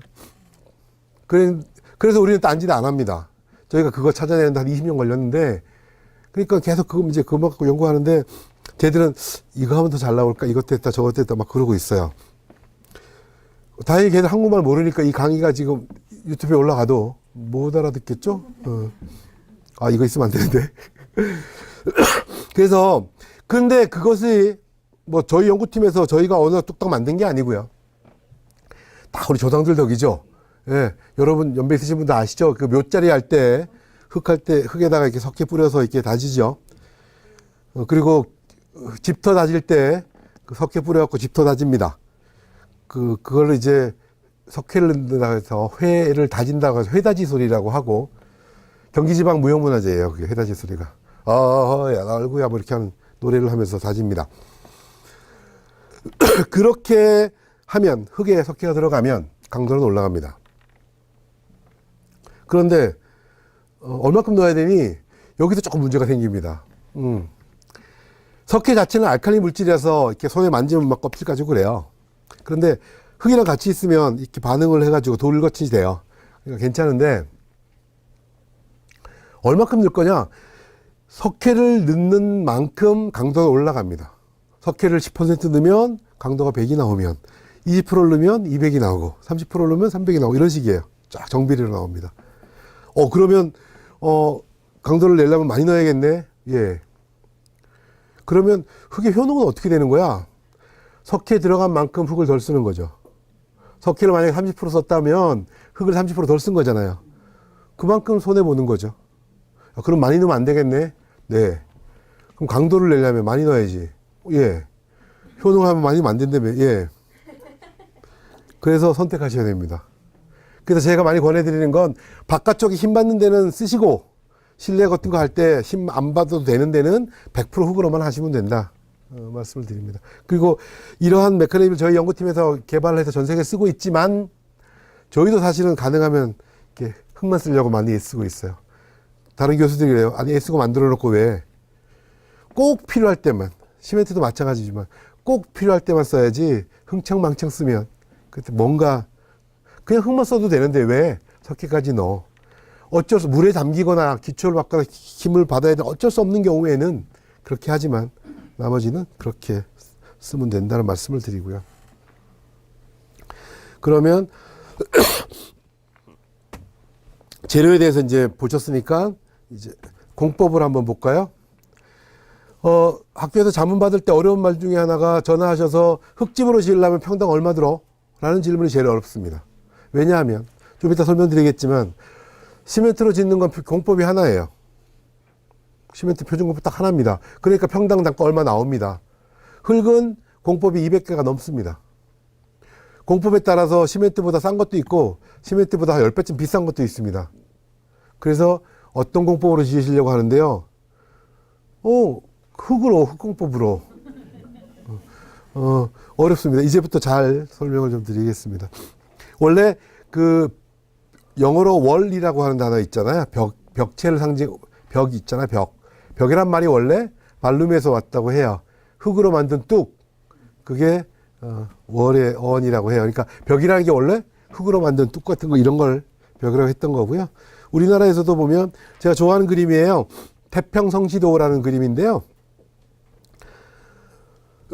태평성대의 사람들은 무엇을 하는가? 라는 대답으로 그린 거래요. 사람들은 뭘 하고 있나요? 집을 짓고 있습니다. 저는 제가 건축을 전공한 걸 너무 이렇게 고맙고 행복하게 생각을 해요. 학생들한테 제가 항상 하는 말이 남이 뭐가 잘 돼야 우리가 할 일이 많이 생겨요. 장사하시는 분 장사가 잘 돼서 가게를 늘려야 되고, 그죠?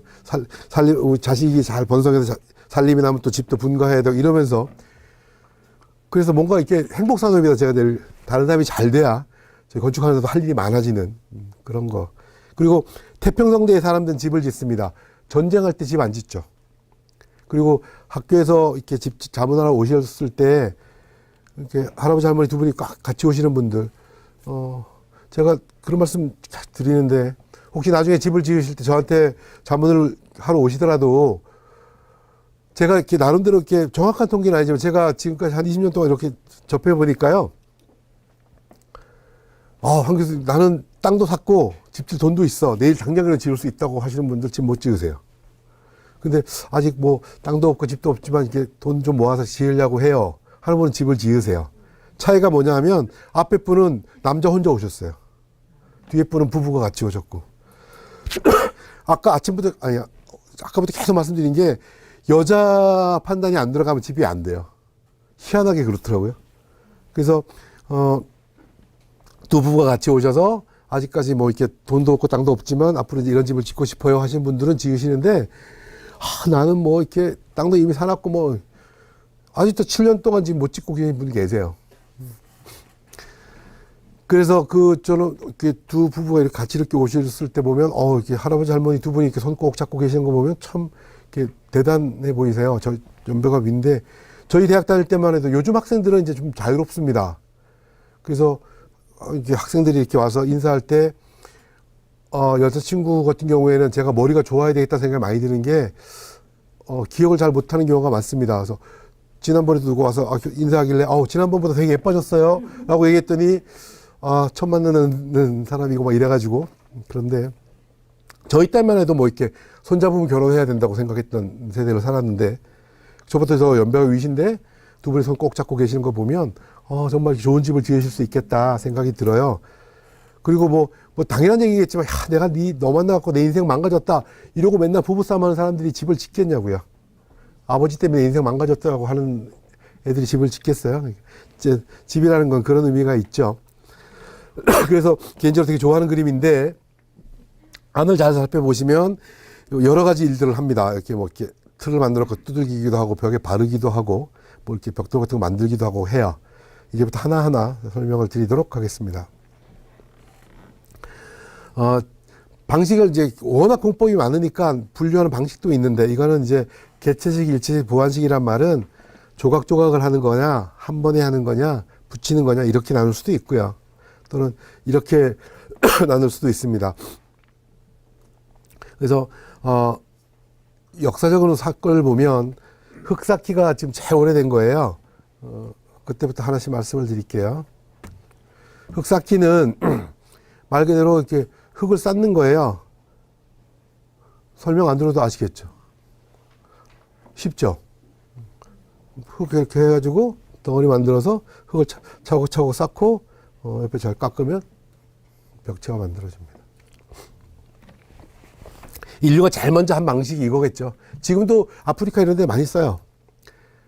저희 워크숍 할 때 사진을 보여드리면 이렇게 섞어가지고 덩어리 만들어서, 이 덩어리 만드는 게 그냥 흙을 부슬부슬 이렇게 하면 뭐 만들기 되게 어려워요. 그래서 덩어리 만들어 던져주면 받아서 하고. 저는 개인적으로 이 공법 좋아하는 거는, 만들 때 이렇게 모여 앉아가지고 막 이렇게 얘기들을 막 많이 하세요. 이 사진은 한참 된 사진인데, 요 학생이 이화여대 다니는 학생이었는데, 자기 첫사랑 이제 실현당하고 이제 울적한 마음에 워크숍을 온 친구예요. 그래서 모여 앉아서 막 사람들이 얘기해주고, 그래서 옆에 있는 친구하고 사귀었는데, 이렇게 하여간 이렇게 쌓기도 하고, 뭐 이렇게 모양을 줘서 쌓기도 합니다. 학생들이 하면 이렇게도 하고, 독일 민키에 아끼게도 민키에서 집에 이렇게 쌓기도 합니다. 뭐 이렇게 표면을 다 이렇게 아예 맨질맨질하게 바르기도 하고요. 그래서 만들어진 이렇게 사원입니다.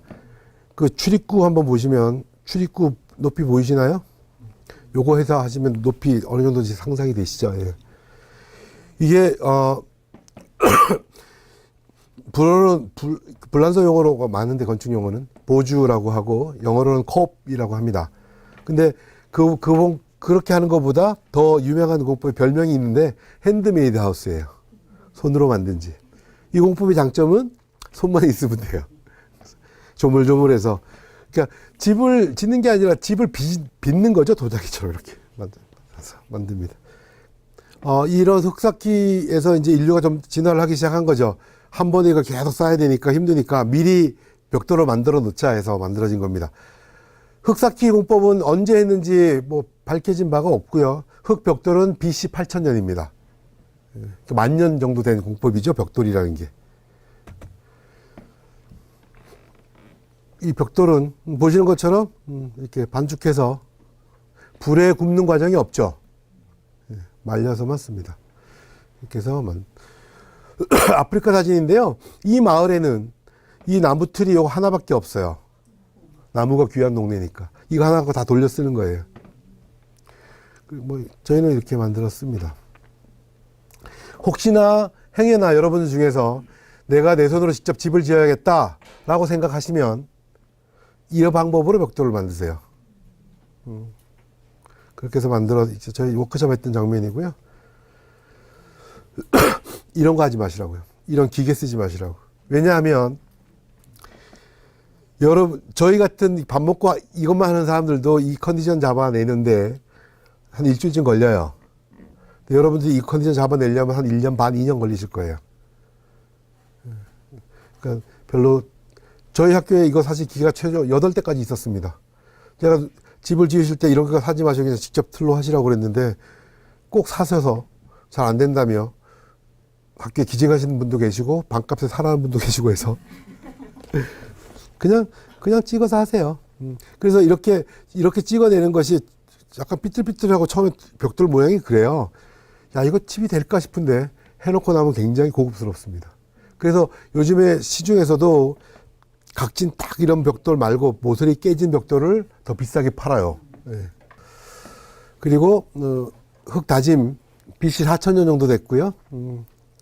그냥 틀에다 집어넣고 다지는 거예요. 옛날 성곽을 다질 때도 이렇게 했고요. 옛날 우리 사진이고 최근 아프리카 사진인데 뭐 거의 비슷합니다. 겉부짐은 뭐 합판으로 할 수도 있고 철제로 할 수도 있고 유로폼을 써도 되고 어떤 걸 써도 상관없고요. 그렇게 해서 만들어진 건물들입니다. 이 다짐할 때는 많이 집어넣고 다진다고 아무리 센 기계를 갖고 와도 다져도 다져지지 않습니다. 예. 그래서 한계가 반자입니다. 반자 이상 절대 안 다져져요. 그러다 보니까 켜가 생깁니다. 그 켜를 할 때 색깔을 집어넣으면 이건 이제 한복연구소 할 때인데 일부러 한복 느낌이 나라고 색깔을 집어넣은 건데요. 그리고 이거는 모 회사 연수원입니다. 회장님들 쉬시는 연수원 시멘트 회사입니다. 캐나다 사막연구소고요. 앞에처럼 색깔을 넣어서 색깔을 바꿀 수도 있고 색깔 안 넣고 그냥 다져도 다짐의 정도가 이것 때문에 저렇게 자연스럽게 결이 생겨요. 좀 질게 해야 되나요? 아니 이건 질게 하면 안 됩니다. 예. 예전에는 이게 제일 싼 공법이었어요. 근데 요즘에 이게 제일 비쌉니다. 인건비 때문에. 그래서 1m 1m에 한 50만 원쯤 들어요. 근데 건축 디자인하는 친구들이 너무너무 좋아해서 흙건축하면 이것만 있는 줄 아는 사람도 많아요. 그 다음에 타설이 있는데요. 우리나라에서는 그냥 흙만 갖고 타설할 수가 없습니다. 마르질 않아요. 외국에서 흙만 비벼서 넣는데 우리나라는 흙만 넣어서 비빌 수 없습니다. 벽 하나 하면 3개월 이상 걸려야 돼요, 마르는데. 그래서 타설할 때 무조건 이제 석회를 넣는데요. 뭐 똑같다고 보시면 돼요. 기존에 그 콘크리트 대신 흙으로 이렇게 다 하는 거다라고 보시면 되겠습니다. 그렇게 해서 흙하고 콘크리트하고 어느 게 무거워요? 거의 비슷해요. 예, 그 두 개가 비중이 거의 비슷한 편이에요. 예, 예. 뭐, 무기 재료들이 다 비슷하게 무겁습니다. 그래서 이렇게 건물도 이제 하기도 하고, 이렇게 바닥도 많이 해요. 이렇게 그냥 흙으로 두자니 질퍽거리고, 그래서 시멘트 하기는 좀 그런데다가 이렇게 자연스럽게 흙처럼 이렇게 하기도 합니다. 미장은 기존 위에다가 붙이는 거고요. 보시는 것처럼 이렇게 그 균열 안 가게도 이제 여러분도 하실 수 있죠. 저희 목포대학교 대학원생들 실습 과제는 뭐냐면 균열로 이름 쓰기입니다. 이만한 데다가 미장을 해서 제출을 하면 다음날 마르면서 자기 이름을 써야 돼요. 그러니까 균열을 자유자재로 제어할 수 있어야 되는 거고 여러분도 지금 그거 배우셨으니까 해보시면 됩니다.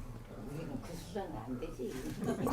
왜요? 그 수준이 안 돼. 아니, 충전된 흙을 바르시고 충전 안 된 흙을 집어넣으면 충전 안 되는 금이 갈 거 아니에요.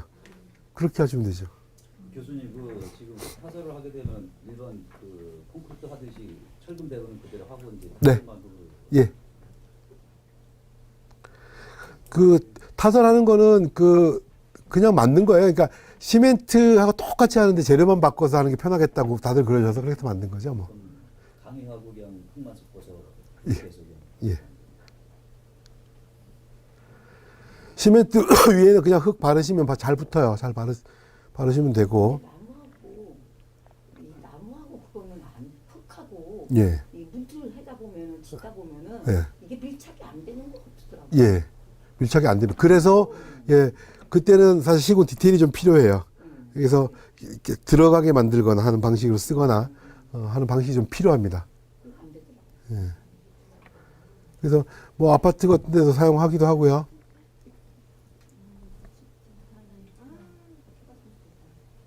뭐 표면도 다양하게 하실 수 있고, 이게 지평선 이제 중학교 애들인데 그 아마 전에 TV에서 보신 분 있었는데 여기 할 때 흙으로 이렇게 한다고 그래서 제가 제일 무서운 게 중2라면서요, 요즘에요. 그래서 여기 중학생들, 남자 중학생 기숙센터에 이게 될까? 그래서 석회를 좀 넣어서 이렇게 세게 하십시다 그랬더니 교장 선생님이 성직자세요. 그러니까 학생들한테 순수한 흙을 해주고 싶다고. 그래서 제가 균열 가는 건 제가 책임질 수 있는데 애들이 가서 막 이렇게 막 두들기고 막 이거 하면 안 될 것 같은데요. 그랬더니 걱정하지 마시라고. 그래서 이제 했는데, 막 교장 선생님이 너무 좋아하셨어요. 아이들이 달라졌다고. 정말 자기 동생 다루듯이 이렇게 해서. 그리고 이제 TV에 나갔어요, 이게. 방영이 되고 나서 사람들이 몰려들었죠.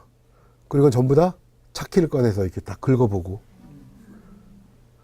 이 학생이 저한테 전화했어요. 교수님, 어른들이 와서 다 망쳤어요. 저도 이제 자식 키우는 입장에서 되게 마음이 아팠어요. 어른들이 다 와서 망쳤다는. 그래서 학생들 모아놓고 이렇게 보수하는 거다 알려주고, 그래서 보수하고 나서 그 위에 사람들이 오면 학생들이 자기들 권역이 다 있습니다. 그래서 서 있어 이렇게 차키 꺼내려고 하면 못하게 하고. 그러고 나서 이제 남자만 하냐 여자 기숙사도 해야 된다 뭐 그러고 이제 여자 기숙사도 하고 식당도 하고 뭐 다 했습니다. 그러면은 기름을 바른다 그랬잖아요. 예. 이게 이제 그러면 그걸 몇 년에 한 번씩 해줘야 돼요? 그 마감법 제가 좀 이따가 설명을 마저 드릴게요. 예. 위에는 미장이고 아래 이제 벽돌인데요. 그 시설을 담당하시는 분이 처음에는 이게 흙으로 한다고 되게 싫어하셨어요. 저거 시멘트로 해도 이게 관리하기 어려운데 이거 흙으로 하면 어떻게 하냐고. 근데 지금은 근데 워낙 그 교장 선생님이 강력하게 하시니까 그냥 했는데 요즘 되게 좋아하세요. 손 안 대도 된다고. 시멘트는 계속 수성 페인트 해주고 계속 뭐 관리해야 되는데 얘는 가만 놔둬도 그러니까 1년 지나도 10년 된 것 같고 10년 지나도 1년 된 것 같고 계속 그렇다고 너무 좋아하세요, 요즘에는. 뭐 그런 사례들이 쭉 전 세계적으로도 많으니까요. 그래서 흙 미장은 이제 아까 말씀드렸지만 지금 그 내가 뭔가를 해야 되는데 어디 당장 그렇다고 어디 뭐 흙집을 지을 수도 없고, 그럴 때 지금 살고 계시는 그곳에 벽 아까도 보셨 일부에서 그렇게 또 아이들 아토피 있는 애 방이라도 이렇게 하시면 굉장한 효과를 봅니다. 그 지평선 중학교 유명해진 게 그 아토피 아이 때문에 그런데 여기가 대안학교라 전국에서 이렇게 아이들이 모이는데 얘가 집에를 안 가려고 그러는 거예요. 여기 와서 하면 괜찮은데 집에 가면 이렇게 막 긁어서 집에 못 가니까 얘가 기숙사 주말에 가야 되는데 안 가고, 그래서 그 어머니가 자기 집, 그 서울에 자기 집에다가 그걸 하고 나서 괜찮아졌다고 하는데요. 그래서 한 1cm 정도 바르시면 웬만한 효과 다 보시니까 아파트에도 그렇게 하시면, 저도 그렇게 해서 살고 있습니다. 그 다음에 지금 우리 어머니 말씀해 주셨던 벽체 마감하는 방법 설명드리면 내부 이렇게 흙 미장을 쫙 하고 나서 그냥 흙을 하면 막 묻어나요. 그건 흙을 써서 그렇습니다. 우리는 흙을 쓰는 게 아니죠. 흙 재료를 써야 되잖아요. 예. 최면 충전하면 안 묻어납니다. 그런데 물론 흰색 와이셔츠 입고 막 문대면 묻어나요. 예. 그러면 그 위에다가 풀칠을 해줍니다. 풀칠은 뭐 여러 가지 방식이 있습니다. 뭐 산림 지역에서는 느릅나무 풀로 해주고요. 또 뭐 이렇게 찹쌀이나 뭐 이런 거 있는 데는 그 풀로 해주고, 해초가 나는 데는 뭐 다시마 이런 거 끓여서 이렇게 바르시면 됩니다. 조심하실 것은 진하게 해서 한 번에 바르시지 말라고요. 그러면 여름날 껍데기 벗겨지듯이 우리 벗겨집니다. 그러니까 묽게해서 한번 바르고 나서 한 20-30분 지나고 나서 이렇게 묽게 여러 번 발라주시는 게 좋고요. 그리고 페인트를 만약 만드시겠다고 하면 그 풀에다가 고운 흙가루를 집어넣으시면 그게 흙 페인트예요. 그리고 뭐 할 때 우리나라에 업체 이런저런 업체들이 많은데 자꾸 저는 그게 제일 아쉬워요. 그냥 솔직했으면 좋겠어요. 우리 회사는 흙을 이렇게 96%좀 쓰고 나머지 부분 어쩔 수 없이 뭘 이렇게 다른 걸 좀 넣습니다 하면 될 텐데 다 천연 재료를 썼다 그래요. 아닌데. 그래서 실제로 그런 사례가 있었습니다. 아토피 때문에 그 했는데 더 심해지는 경우 거기다 본드 같은 게 들어가면 그렇거든요. 그래서 구별하는 법 알려드릴게요. 라이터를 대보시면 라이터를 대면 끓음이 나면서 고무탄내가 납니다. 그런 것들은 본드 들어간 것들이에요. 그리고 시멘트 들어간 것들은 물을 뿌려 보시면 시멘트 냄새가 납니다. 흙인 건 흙 냄새가 나고요. 물불 가리지 말고 잘 확인하시면 좋은 걸 확인하실 수 있습니다. 우리나라 나오는 제품 중에 사실은 추천해 드릴 만한 것들이 크게 많지는 않은데 그래서 꼭 확인하시고 오늘 제 강연을 들었던 분이 무슨 이렇게 전시회 가서 그 회사 제품을 라이터를 꺼냈더니 당신한테 안 파니까 가라고. 그래서 뭐 이렇게 천연 제품이다 막 선전하고 황토무이고 할 때 라이터는 아주 강력한 무기입니다. 라이터하고 물하고 해서 그리고 나는 시멘트 들어갔는데 시멘트 냄새하고 흙 냄새가 잘 구별 못할 것 같은데 무조건 하실 수 있습니다. 이렇게 맡아보시면 당연히 달라요. 안 된다는 이야기. 예? 아니 그러니까 말씀하신 대로 이렇게 강도라든지 이런 게 안 나오니까 그런 게 자꾸 쓰는 거죠. 그렇죠. 예. 공부 안 하셔서 그렇죠, 뭐. 그래서 하여간 그 뭐 본드를 섞어 쓰거나 시멘트를 넣는 것들 안 하려고 지금 하는 거니까 그거 구별하시는. 그래서 그 뭐 그런 뭐 반론도 있습니다. 아, 뭐 좀 들어가면 어때? 저도 뭐 그래 좀 들어가도 상관없을 수도 있는 분도 계세요. 그러면 선택할 수 있게 해줬으면 좋겠는데 건강한 사람은 그래 상관없는데 진짜 이렇게 몸이 안 좋으시고 이런 분들은 굉장히 예민하신데 안 넣고 나서 안 넣었다고 하니까 문제인 거예요. 그래서 우리 회사 제품 100% 이걸 했기 때문에 좀 비쌉니다라고 해서 좋겠고 우리 회사는 3% 정도는 이런 게 들어갔습니다. 그렇지만 크게 뭐 지장은 없습니다. 이렇게 솔직하게 하면 소비자가 판단할 수 있잖아요. 근데 속이니까 문제입니다. 다 100% 썼대는데 예, 라이터하고 그거하고 잘 확인하시면 됩니다. 그리고 저기 바닥 같은 데도 물론 이렇게 한지장판 하셔도 되고요. 그냥 하시려면 이제 콩댐 같은 거 하셔도 좋겠고 또 외부에서 마감하실 때 사실은 우리나라는 들기름을 썼고 서양에서 아마인유를 썼어요. 아마씨 기름이요. 근데 들기름이 비싸요. 비싸서 우리도 요즘에는 아마씨 기름을 씁니다. 혹시 미술하신 분들 유화할 때 들어가는 그게 아마인유인데요. 아마인유입니다. 둘 중에서 어느 게 좋아요? 비싼 게 좋지 않을까요? 들기름이 좋은데 비싸요. 그리고 들기름도 색깔이 이쁘려면 안 볶은 생들 걸 짜는 게 더 좋거든요. 그거 안 짜져요, 잘. 예, 조금 나와요. 예. 그리고 안 만들어 주려 그래요. 저기 이제 뭐지? 그래요? 그러면 좋고요. 그래서 들기름이 좋은데 워낙 비싸니까 저희가 얼추 계산해 봤더니까 몇 배 차이 나는 것 같던데요. 예. 그리고 콩기름은 이게 아마인유나 들기름은 이제 건성유라고 해서 시간이 지나면 이제 막을 형성해 주는데요.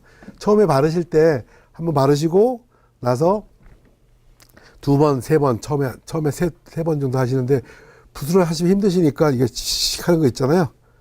이게 무슨 약 같은 쏘는 거. 우리 옛날에 예. 이렇게 넣어가지고 그냥 이 풀주머니 같은 거 되게 예.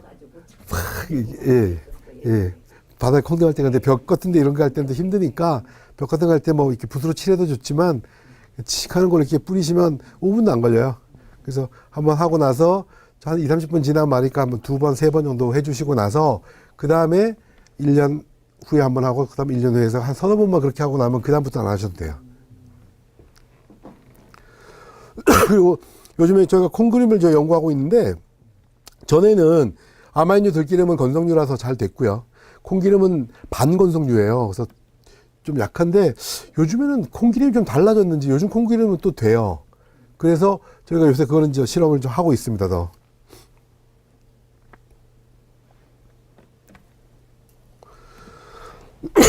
그리고 공법을 했으니까 마지막에 단열 말씀을 좀 드려야 될 것 같은데요.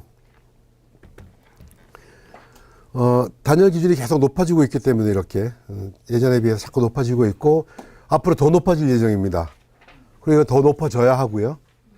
그래야 에너지를 할 수 있으니까 보시는 것처럼 우리나라 기준이 나와 있고 이것은 2013년에 된 건데 앞으로 또 바뀔 거예요. 더 강화될 겁니다.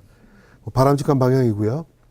그래서 보시는 것처럼 여러 가지 그 단열 기준치들이 나와 있는데 단열을 맞춰서 가야지요. 뭐 이거는 너무나 당연하게도 단열을 다 해야지 되는 일인데 복잡한 계산식이 있지만 그냥 쉽게 이렇게 말씀드리면 우리 보통 쓰는 스티로폴제를 흔하게 쓰니까 그걸 기준으로 말씀을 드리면 벽체 같은 경우에는 중부지방 같은 경우에는 140mm 이상 14cm 이상 단열재가 들어가야 하고요. 남부지방은 110. 지붕 같은 경우는 중부지방은 215, 남부는 175 이상 들어가야 합니다. 교수님 이거 말고 나 그냥 그 흙으로만 하려고 그러면 흙으로만 하시려고 하면 벽체 두께가 1m 15cm입니다. 그렇게 하시면 됩니다. 그리고 가운데 그렇지 가운데 넣어도 두께가 되지. 예, 그리고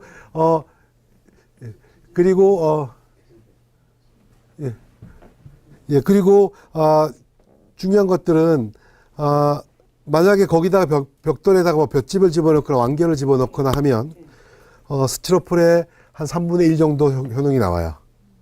그러니까 여기 지금 중부지방 벽체라고 하면 스티로폴은 140일 필요로 하는데 흙에다 완결 같은 거 잔뜩 집어넣어서 만든 벽돌이라고 하면 얼마 정도 돼야 돼? 한 450 정도 돼야지 단열이 나옵니다. 예. 아니 저기 14cm 저기 했는데 그 가운데를 비워놓고 비워놓는 건 아무 도움이 되지 않습니다. 거기다가 그걸 채워. 네, 그러면 되죠. 그러니까 단열재만 채우면 됩니다. 예. 그래서 이제 시간이 얼마 안 돼서 마무리 좀 해갈 텐데요. 그래서 단열은 벽체부터 지붕까지 이렇게 연결되는 게 중요하고요. 끊어지지 않게. 그래서 이렇게 양쪽에다가 흙을 바르고 가운데다가 훈탄이나 완결 같은 걸 채우는 방식도 있고요. 또 단열 완결로 블럭을 쫙 만든 다음에 그 사이에다가 완결을 채우는 방식도 있습니다. 물론 단열재를 꼭 이걸 써야 되는 게 아니라 단열재는 친환경 단열재들을 기준으로 할 때 사실은 별로 추천할 만한 게 많지 않아요. 양모가 있고 콜크가 있고 훈탄이 있고 한데요. 양모나 콜크는 다 수입하는 거니까 그건 별로 이렇게 저희 정신에 맞지 않는 것 같고, 그래서 훈탄은 이제 완결을 이렇게 태운 수치인데 완결 수치인데 사실 제일 좋아요. 제가 써보니까 제일 좋은데 가격이 좀 셉니다. 그래서 저희는 그냥 그대로 완결을 집어넣고 하는데요.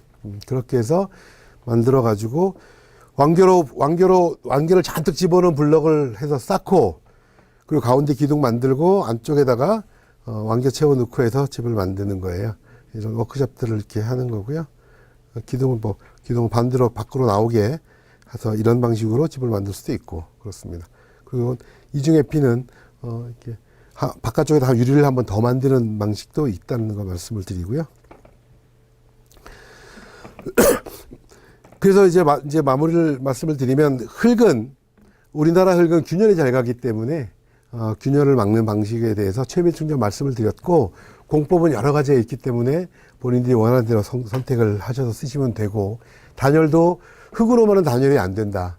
그리고 완결을 집어넣어도 한계가 분명히 있기 때문에 거기에 맞춰서 반드시 단열성만 보면요.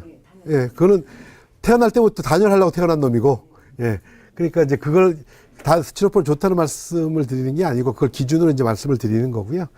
그래서 우리가 집에다가 지금 당장 집을 지을 수는 없지만 집에다가 미장이라도 해서 한번 느껴보시면 좋겠다.